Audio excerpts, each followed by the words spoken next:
환영하고 축복합니다. 날씨가 무척 추워집니다. 여러분들 아직은 또 교회 안에 불을 또 지필 때가 아직 아니기 때문에 따뜻하게 옷을 입고 오시기를 바랍니다. 어제 아침 7시 43분에 한 카톡이 들어왔습니다. 독일에 가 계시는 이순자 권사님으로부터 온 카톡이었습니다. 내용인즉슨 어제 제가 새벽에 설교한 내용을 듣고 그리고 말씀을 듣고 더욱 기도하게 되었다는 내용이었습니다. 우리 교회 또 방송팀에서 또 수고하시는 김윤규 집사님이 영상을 매일 올려주십니다. 바로 올린 영상을 바로 봤던 거예요. 그래서 매일 새벽마다 영상을 보고 있노라고 주일 예배 그리고 금요 기도회 또 특세 말씀을 잘 듣고 있느라고 이야기를 하셨습니다. 참 좋은 세상이 아닌가 생각을 합니다. 또 여러분에게 안부를 전해 오셨습니다. 보고 싶고 또 함께하지 못해서 죄송하지만 그곳에서 늘 더욱더 사모하는 마음으로 함께하고 있다고 전해 오셨습니다. 오늘 디모데 후서라고 하는 책은 사도 바울의 13개의 편지 가운데 최후의 마지막 서신입니다.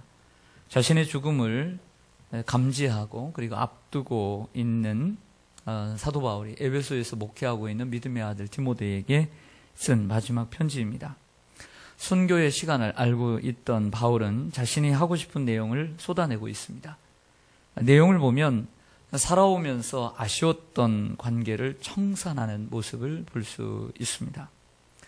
제가 어릴 때요, 저희 동네가 33호였는데 제 가장 친한 친구의 아버님께서 어느 날 아침에 저희 집을 찾아오셨더라고요. 그 옛날에는 구가옥이다 보니까 마루가 있었습니다. 마루에서 우리 아버지와 함께 이야기를 하는데 이런저런 이야기를 하시는 것 같았어요. 안방에서 들어보니까 뭔가를 이렇게 정리하시는 느낌이었어요. 그래서 고맙다는 이야기를 하고 그리고 돈에 대한 이야기도 이렇게 하셨습니다. 그러니 그날 돌아가셨어요.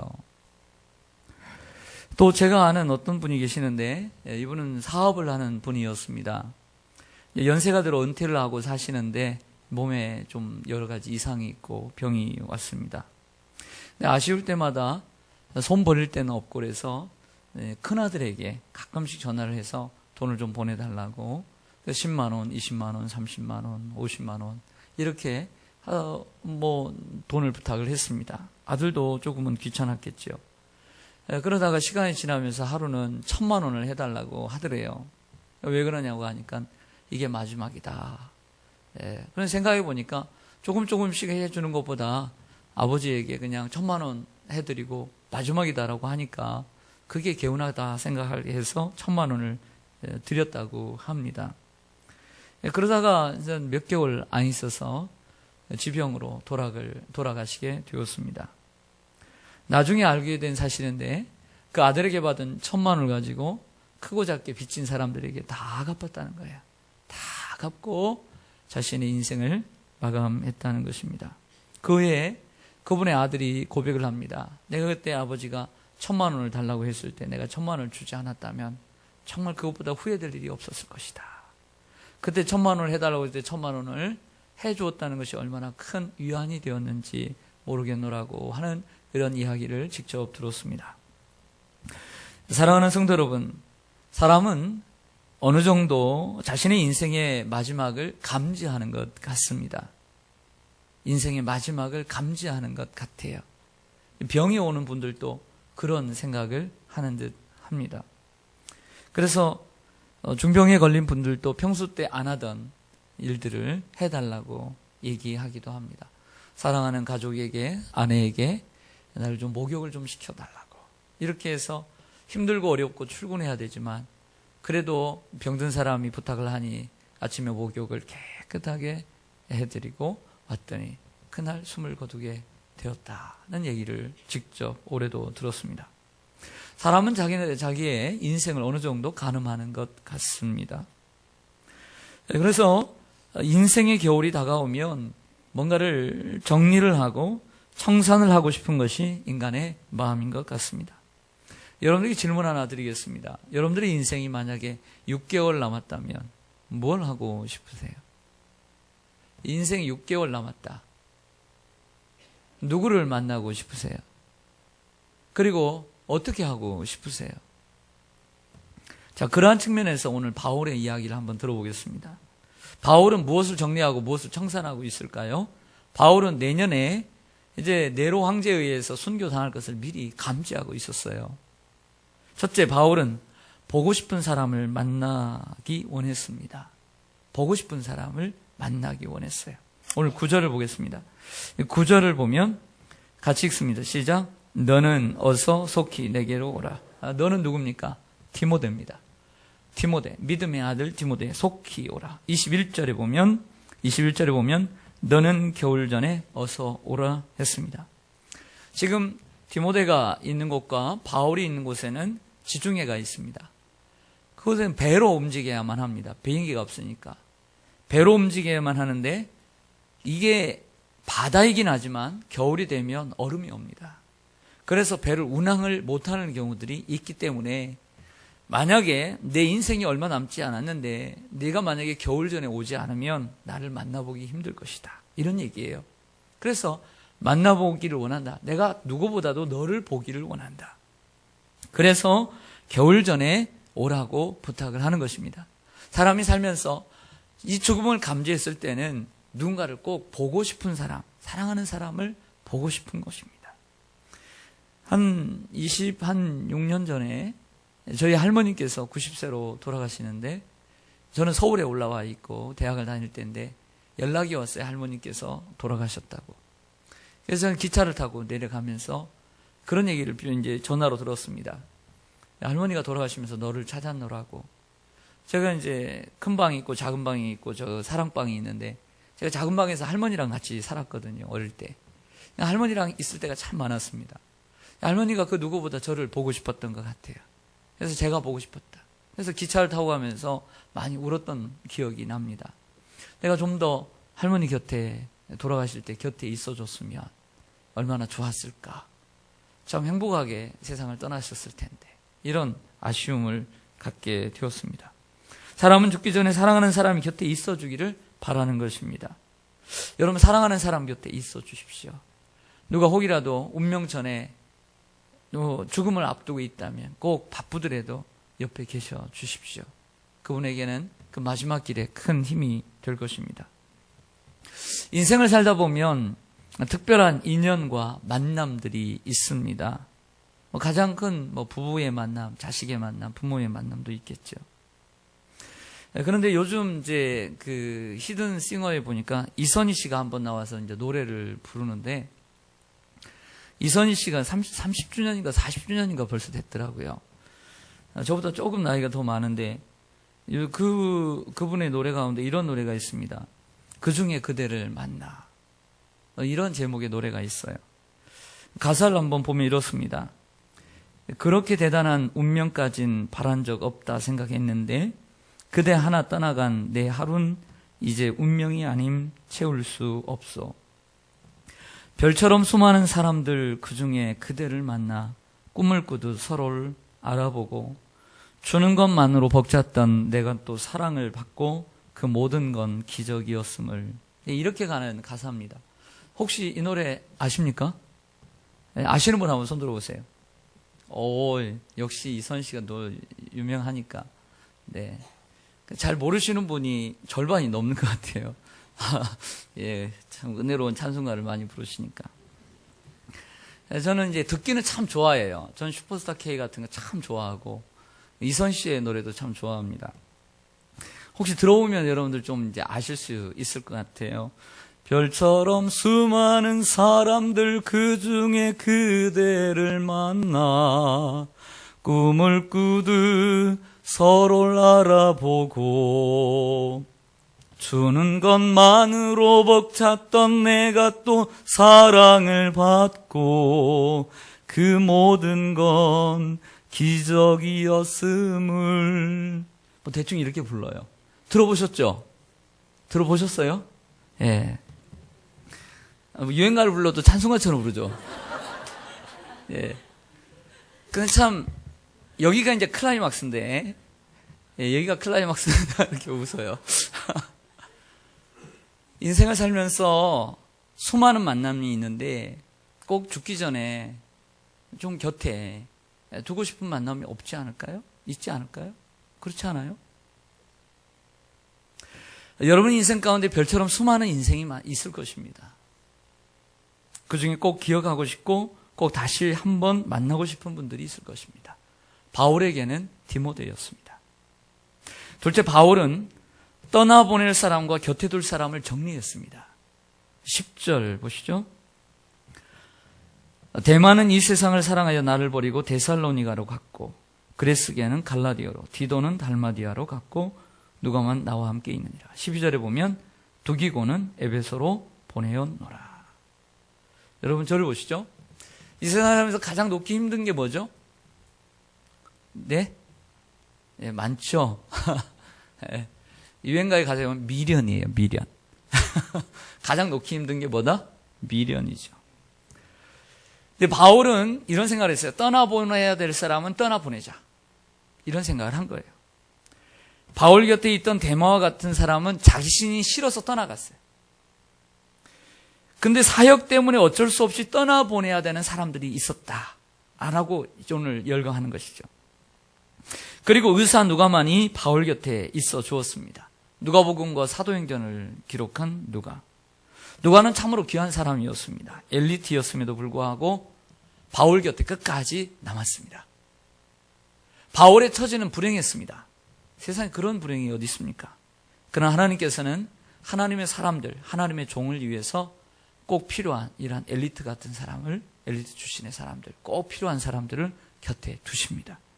그러므로 그리 외로울 필요가 없습니다. 왜? 하나님의 종들에게는 꼭 필요한 사람을 아무리 외로워도 곁에 두시기 때문입니다. 그가 누가였습니다. 자, 떠나보내야 될 건 떠나보내야 합니다. 자식도 떠나보내야 합니다. 자식도 끊어야 될 건 끊어야 합니다. 특별히 한국 사람들, 자식의 정들이 참 많습니다.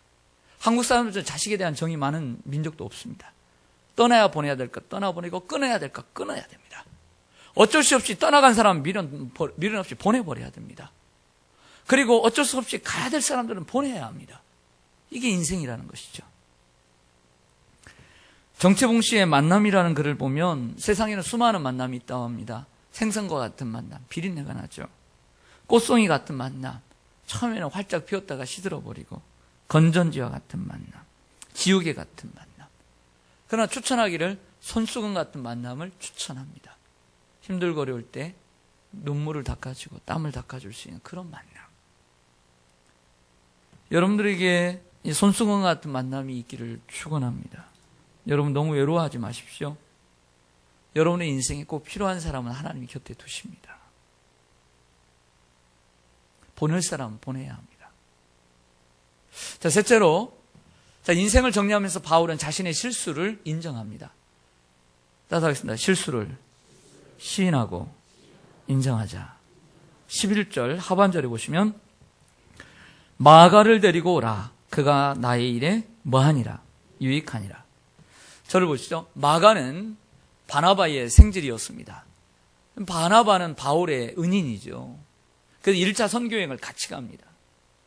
같이 가는데 바나바의 생질인 마가를 데리고, 마가의 다락방의 주 이 아들이고, 그리고 마가복음의 베드로의 수제자인 이 마가복음의 저자입니다. 그런데 10대인지 20대인지 젊은 나이에 같이 동행을 합니다. 그러다가 이 철딱선이 없게 힘들다고 그냥 빠꾸해버려요. 돌아와 버려요. 돌아오고 난 다음에는 2차 선교여행을 준비하는데 바나바는 생질이라고 감쌉니다. 사람이 한번 실수할 수 있고, 한번 실수는 병가지 상사인데 실수하시니까 같이 가자. 바울은 절대 우리에게 무익하다. 저렇게 철딱선이 없고 어린애를 어떻게 데리고 다니냐. 끈기도 없고 인내도 없고 책임감도 없고. 그래서 언쟁을 높여 싸우고 그리고 헤어지게 된 거예요. 그래서 바나바는 마가를 데리고 구브로로 갔고, 그리고 바울은 새로운 실로아노를 데리고 2차 선교여행을 떠난 거예요. 그게 자신의 실수였다는 거죠. 그렇게 철딱선이 없고 필요 없다라고 생각했는데 그것을 감싸주지 못했다는 실수를 한 거예요. 자신의 실수를 고백할 줄 알아야 되는 거죠. 완벽한 사람은 이 세상에 아무나도 없기 때문입니다. 뭐라고 얘기합니까? 지금은 마가를 데리고 와라. 왜냐하면 그는 나에게 나의 일에 유익하기 때문이다 라고 얘기하고 있는 것입니다. 사람이 세상을 떠나면서 실수를 고백해야 합니다. 아니, 떠날 때뿐만 아니라 우리는 실수가 있으면 실수를 고백할 줄 알아야 합니다. 시간이 지나면서 마가에 대한 오해를 풀었던 것이죠. 하나의 사건으로 한 사람을 판단하는 것이 잘못이었음을 깨달았던 것입니다. 우리 또한 누군가를 오해했다면 자신의 실수를 시인하고 오해를 풀어야 할 줄로 믿습니다. 사람은 누구나 실수할 수 있기 때문입니다. 네 번째로, 바울은 심판을 하나님께 맡겼습니다. 심판을 하나님께 맡겼다. 이 심판을 하나님께 맡겼다는 것은 누구에 대한 심판일까요?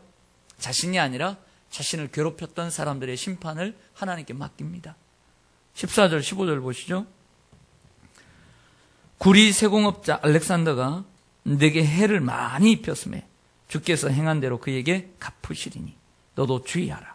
그가 우리 말을 심히 대적하였느니라. 예. 여러분들, 인생을 뒤돌아보면 가슴 한구석에 좋지 않게 생각하는, 한을 서리게 했던 그 원수와 같은 악한 사람들이 있습니다. 인생의 걸림돌 같았던 사람, 그 사람만 없었으면 내 인생이 편했을 텐데, 그 사람만 없었다면 내가 성공했을 텐데, 그 사람만 없었다면 내가 진정 행복했을 텐데, 이처럼 걸림돌이 된 사람이 우리의 마음속에 가슴 한복판에 대모처럼 박혀 있습니다. 뺐다 했을지라도 우리는 그 가슴 속에 그 상처가 남아 있을 수 있습니다. 원수일 수도 있죠. 아니면 가족일 수도 있습니다. 그러나 바울은 원수를 직접 갚지 않았다는 것입니다. 하나님께서 허물해 주시고 하나님께서 심판해 주실 것이다 라고 얘기하고 있습니다. 여러분에게 그런 사람이 있습니까? 여러분들이 직접 원수를 갚지 말고 하나님께 맡기시기를 바랍니다. 그런 사람까지도 용서하며 가게 되는 것이 인생이라고 하는 것이죠. 다섯째, 사도 바울은 서운한 마음까지도 성령의 은혜로 지웠습니다. 여러분, 인생을 살다 보면 서운한 마음이 있어요, 없어요? 누구에게 서운했던 거 있어요, 없어요? 저희 어머니는요, 저는 참 많이 잊어버리는데, 특별히 여자분들, 어떻게 몇십 년 전에 있던 그때의 그 실화를 그렇게 어떻게 정확하게 기억하고 있는지 몰라요. 말씨, 토씨까지 하나 빠짐없이 정확하게 기억해요. 와, 그런데 그 모두가 서운한 얘기야. 서운한 얘기. 여자분들 무서운 분들이에요. 무서워요. 16절을 보겠습니다. 16절. 내가 처음 변명할 때에 나와 함께 한 자가 어떻게 없고? 하나도 없고 다 나를 뭐 했다? 서운해요? 안 서운해요? 많이 서운해요? 덜 서운해요? 많이 서운하죠. 무진장 서운하죠. 오늘 바울도 사람인지라 서운했다 이거야. 서운했다. 성도들이 나를 돌아보지 못했고 내가 심판받을 때에 나 몰라라 한 성도들이 있었다는 거예요. 서운하다 이거야. 서운하다. 다 나를 버렸다. 인생을 돌아보니까 서운하게 생각되는 사람이 있더라는 거예요. 그런데 그렇지만 그들에게 허물을 돌리지 않기를 원하노라. 왜 네 탓이다? 왜 날 그렇게 했느냐? 바울의 마음속에는 서운한 마음이 새겨져 있었던 것 같습니다. 지나온 날들을 돌아보면 서운한 사람들이 생각이 날 수 있습니다. 그러나 바울은 죽음을 앞두고 그들에게 허물을 돌리지 않고 있습니다. 왜냐하면 자신도 누구에게인가 그럴 수 있었으니까요. 여러분들, 서운병이 참 무섭습니다. 서운병 대단히 무섭습니다. 서운병이 쏙 우리의 마음속에 들어오면 대단히 무섭습니다. 그 마귀가 주는 병이에요. 따라하겠습니다. 서운병은 마귀가 주는 병이다. 정말이에요. 정말. 서운병 마귀가 주는 병이에요. 한번 서운병이 들면요, 끝이 없어요. 끝이 없어요. 남편에게, 아내에게 서운하고, 부모에게 서운하고, 자식에게 서운합니까? 서운병 들지 마세요. 교회 생활하면서 서운하죠? 누가 목사님이 날 알아주지 않고, 장로님이 날 알아주지 않고, 언제까지 서운병 가지고 사시겠습니까? 아버지의 마음을 가지세요. 아직도 바울은 얘기합니다. 어린아이가 되지 마라. 애 같으니까 서운한 겁니다. 그런데 어른들도 서운병이 들어와요. 나이에 상관없어요. 서운병이 들기 시작하면 마귀가 들어오는 거예요. 바울도 서운했어요. 그러나 그들에게 허물을 돌리지 않겠다 얘기합니다. 사람은 누구나 저도 그렇고 서운병이 들어와요. 여러분들, 서운병은 성령이 주는 병이 아니에요. 서운병은 사탄이 주는 병이에요. 그러므로 서운병을 내쫓으시기를 바랍니다. 나도 누군가에게 서운했을 텐데 왜 남이 나에게만 서운한 것만 생각하세요? 예? 생각해 보세요. 왜 나는 남에게만 서운해야 돼요? 내가 누군가에게 서운했던 것은 왜 생각 안 하세요? 이게 사람이 이기주의라 그런 거예요. 이기주의라. 그러므로 서운병을 내쫓아야 돼요. 그래야 사람이 행복해요. 바울은 인생을 마감하면서 서운병을 내쫓은 거예요. 마지막으로 바울은 이 모든 것이 하나님의 은혜의 섭리였음을 고백합니다. 17절 18절 보시죠. 주께서 내 곁에 서서 나에게 힘을 주심은 나로 말미암아 선포된 말씀이 온전히 전파되어 모든 이방인이 듣게 하려 하심이니 내가 사자의 입에서 건짐을 받았느니라. 주께서 나를 모든 악한 일에서 건져내시고 또 그의 천국에 들어가도록 구원하시리니 그에게 영광이 세세무궁토록 있을지어다. 아멘. 여러분, 살다 보면 여러 가지 일을 만나겠죠. 좋은 일 만났죠. 그러나 반대로 좋지 않은 일 만나고, 좋은 사람도 만났다면 좋지 않은 사람도 만나고, 기쁜 일을 만났다면 슬픈 일도 만나는 거죠. 그렇죠? 예를 들어서 요셉은, 창세기의 요셉은 형들에게 배다른 형제들에게, 이복 형제들에게 미움을 받았습니다. 요즘 얘기하면 그 윤일병인가 죽인 사람들에게 살인죄가 적용이 되고, 의붓 어머니가 8살짜리를 죽였습니다. 살인죄가 적용된 것처럼 죽이진 않았지만 요즘 얘기하면 살인죄에 해당해요. 형제들이 그 살인죄에 해당한 거죠. 그래서 팔았어요. 얼마나 미웠겠어요. 그러나 나중에 그들을 만나서 얘기하죠. 많은 사람의 생명을 구원하기 위해서 하나님이 나를 보내셨다. 마지막에도 인생을 마감하면서 45장에도 얘기한 것을 50장에 다시 한번 이야기합니다. 하나님께서 많은 사람, 많은 백성을 구원하시기 위해 당신들을 사용해서 나를 이곳에 보내셨다. 좋은 일도 나쁜 일도, 좋은 사람도 악한 사람도 다 하나님의 은혜의 섭리 속에서 내 주위에 두셨다 라고 고백하고 있는 것입니다. 오늘 그 고백을 하고 있는 거죠. 모든 것이 하나님의 섭리였다. 결국에는 어려움도 있었지만 결국엔 내가 이방인의 사도로서 하나님의 부르심을 받고 사명을 감당하기 위해서 하나님께서 주신 하나님의 섭리였다. 여러분, 이렇게 해야 인생을 승리할 수가 있습니다. 할렐루야. 사랑하는 성도 여러분, 언젠가 때가 되면 우리도 바울처럼 정리할 때가 오겠지요. 감추인 것이 드러나고 오해가 풀어지고 서운한 감정이 해소되고 원수 같은 사람을 용서하는 때가 오지 않겠습니까? 인생의 겨울이 오기 전에 기도하겠습니다. 아버지 하나님,